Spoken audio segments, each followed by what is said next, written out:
So when I first dipped my toes into music production, back in the day and getting my songs out into the world, it actually felt like magical, right?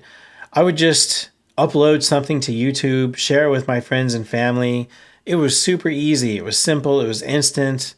It was cool, man. But, as my sound evolved over the years and my production quality leveled up, then I started to realize I didn't think YouTube on its own was kind of cutting it because I wanted to expand my audience at this point, right? I was starting to see a lot of people use Spotify and Apple Music and all these different players. If my stuff is only on YouTube, I was kind of missing out, right? So I dove deep into learning how to get my music on all these different streaming platforms, right? How in the heck do you get your music on Spotify? And that's when I discovered the world of music distribution and distributors, right? And there's these different companies that can help you get your music out to the platforms. Okay, cool.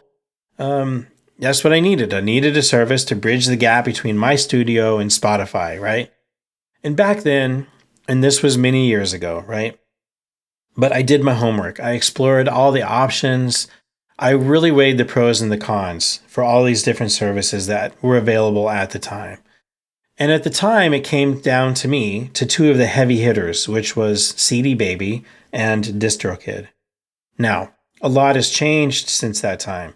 There's new players that are entering the game all the time, new distributors to look at. But I would say these two are still kind of at the top of I'm going to say trusted names for indie artists, right? Trusted may not be the right word, but maybe most well-known names, right? Now, here's the real story. I began with CD Baby, and I rode with them for many, many years, but eventually I made a switch. And these days, all of my releases go through DistroKid. And there's some really specific reasons why that I'm going to share with you. So in this video, I'm going to break down why I switched, what I've learned from using both, and how you can choose the one that really makes the most sense for you. Hey, I'm Kevin. I'm the founder of Anovaniac Music. It's a company devoted to empowering indie artists. We produce and we publish their music, and we guide them toward building a strong, engaged audience. And this is all part of it, right? So first, let me share some of the basics for how CD Baby and DistroKid work. Like, what are their pricing structures, for example? Okay, so CD Baby charges a one-time fee per release. And once you've paid that fee, then your music stays up on those platforms. There's no annual renewals or anything like that. And I can see why that sounds kind of nice, right? In fact, that's one of the things that caused me to go with them many years ago to begin with. I thought, just get my music published. I never have to think about it again. I never have to pay for it again. It's there, right? And I'll be able to keep collecting royalties all that time. And DistroKid, on the other hand, well, they operate on a yearly subscription model, right? So once a year, you have an annual fee to renew your subscription.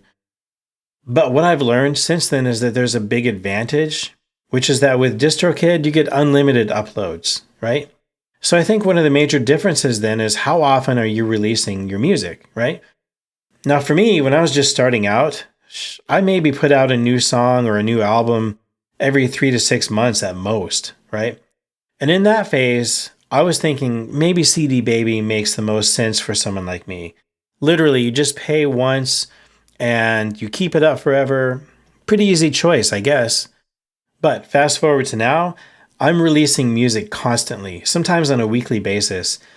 The thing is, if I had stuck with CD Baby throughout all that, I'd be racking up some massive costs just to get my music out there. So I pivoted. I switched. I'm using DistroKid.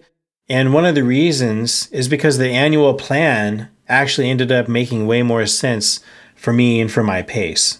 So if you're planning to release music more than just a couple, 2 or 3 times a year, I would say DistroKid is probably the right choice for you.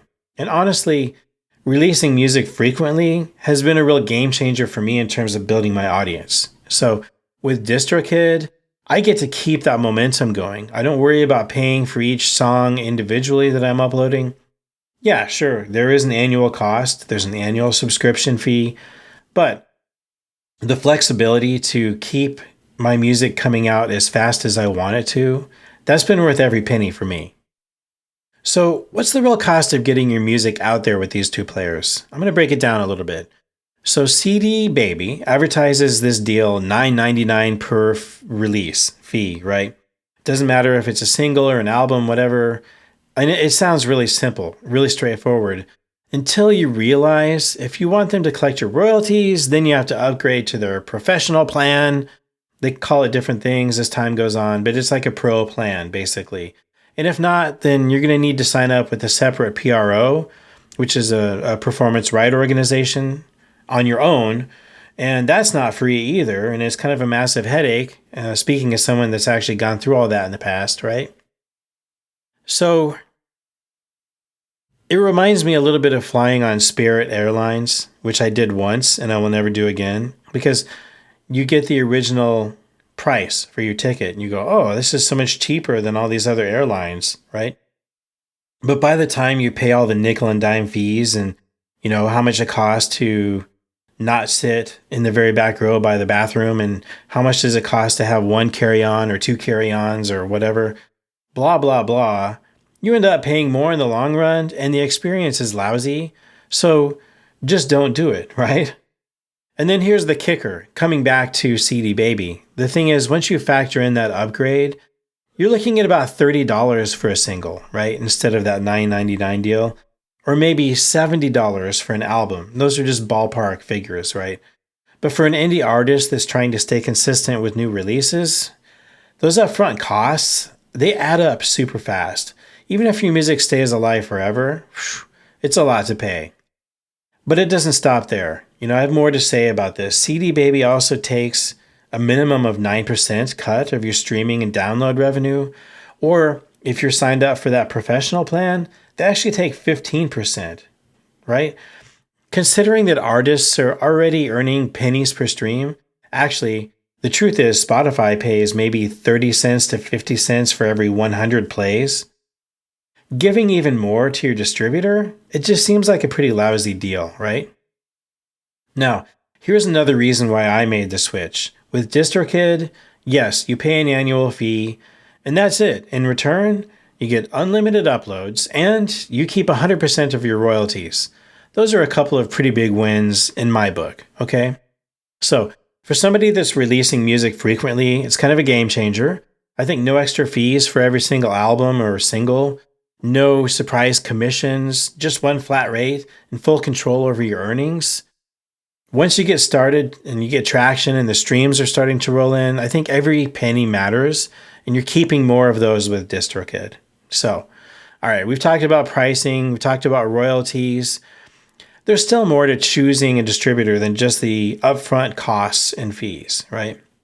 So, I want to talk about the ease of use and how they handle the nitty-gritty of actually getting your music out there, right? So CD Baby and DistroKid both have pretty solid, intuitive websites, and they really haven't changed much over the years, right? Uploading your songs and uploading your cover art, it's all pretty simple with both of them. It's pretty straightforward, pretty user-friendly.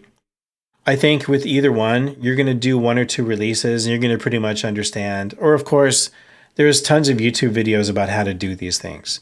So in that way, I would honestly call it a draw between the two. But there's one feature that really sets DistroKid apart that I want to talk about here, especially if you ever plan to do collaborations. And as an indie artist, you're going to do collaborations, right? And I'm talking about royalty splits, artist splits, right? Whenever you make music with someone else and publish it, you're going to need to divide up the royalties based on what you had agreed to ahead of time. Most people would use like a split sheet for that kind of a thing. So with CD Baby, everything goes to the person that submitted the music, right? Which was often me in that case. And that meant that I had to be like an accountant, along with all the other responsibilities that I had. I had to calculate percentages and track payments and create spreadsheets and send money to collaborators. And honestly, it was like this massive time suck. I absolutely hated doing that part of the business. DistroKid eliminates that headache entirely. You just assign the collaborator's percentage during the release and upload process, and they handle the rest from there. It's clean, it's done for you on your behalf. There's no spreadsheets, no accounting. There is one catch though. I do need to let you know that each collaborator then would have to have a DistroKid account, right? There's always a catch, right? I'm going to say that ends up being about $10 for an account. And the one good thing is they seem to always give a 50% off deal for first time account holders. So, you know, pros and cons, for me, it's definitely worth it. Even if you're not collaborating yet, I'm going to say chances are you eventually will be. And the flexibility and time saving aspect of this feature, it's a major plus. For me, it means like less time crunching numbers, more time making music. And that alone made DistroKid a better fit. So now I want to talk about something that a lot of artists overlook until it's maybe too late. And I'm saying this from firsthand experience. I'm talking about customer support, right?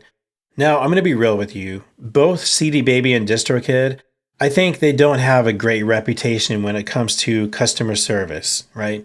Probably not any awards being given out in that category.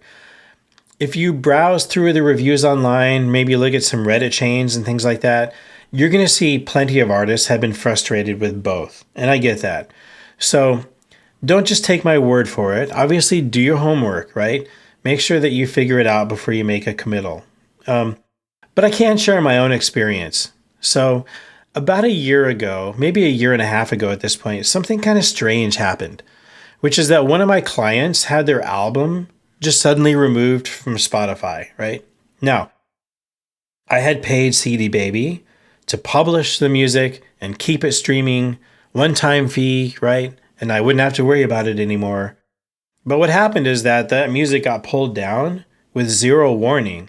And all I got was kind of this weird blunt email from CD Baby saying, some of your music in your catalog has been pulled due to stream manipulation, and that's it. But they didn't tell me what release it was. They didn't tell me what it meant about stream manipulation. I'd never even heard of that before.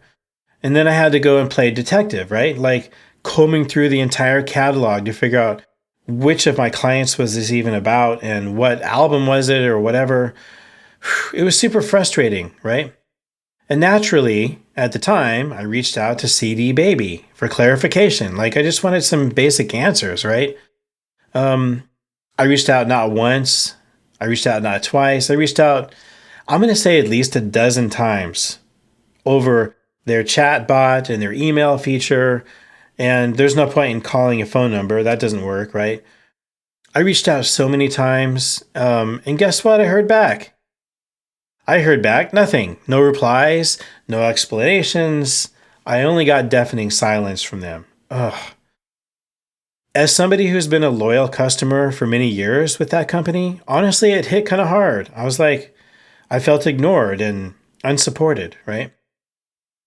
If my client had done something wrong, okay, I can accept it. I can move forward.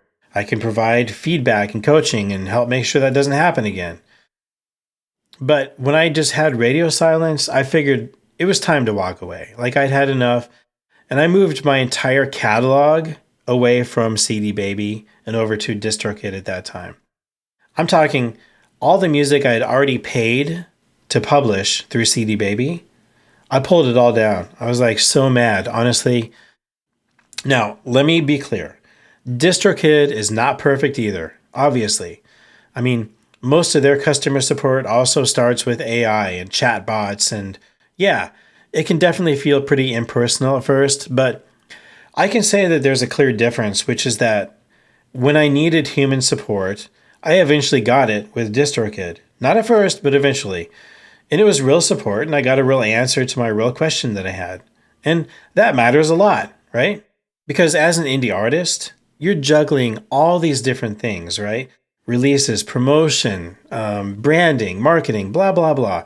The last thing that you need is to become your own customer service department on behalf of your distributor, right? So if support is something that you value, and it should be, I'm going to say DistroKid has been the more responsive, reliable option in my experience. So this video is focused on comparing DistroKid and CD Baby, right? Two of the biggest names in music distribution. And while there are plenty of other platforms out there, and I'm going to say more popping up every single year, It's crucial for you to do your own research, weigh the pros and the cons, and find the best fit for you and for your goals. But that said, between these two, I think the choice is really clear. So, what's the final verdict? Well, for any indie artist, releasing music maybe more than once or twice a year, DistroKid comes out on top, no question. The annual pricing model is so much more cost effective if you're doing frequent releases. It's not even close. And keeping 100% of your royalties is a really big deal. They handle the splits for you on collaborations, right? It's all automatic. And the customer support, well, maybe it's not perfect. It does actually show up when you need it. So at the end of the day, I think the less time you spend navigating fees, chasing down payments, emailing support, the more time you have to focus on music, the better. And that's exactly why I'm going to recommend DistroKid. So I hope you found this video helpful and useful. I need to ask your help too. Take one extra second here, click that subscribe button for me. Why? Well, first of all, it'll tell you whenever I put out a new video. And second of all, it tells YouTube that I'm doing something worthwhile. Awesome. Thank you for doing that. Thanks for your support. Thank you for watching. Until the next video, dream big and create boldly.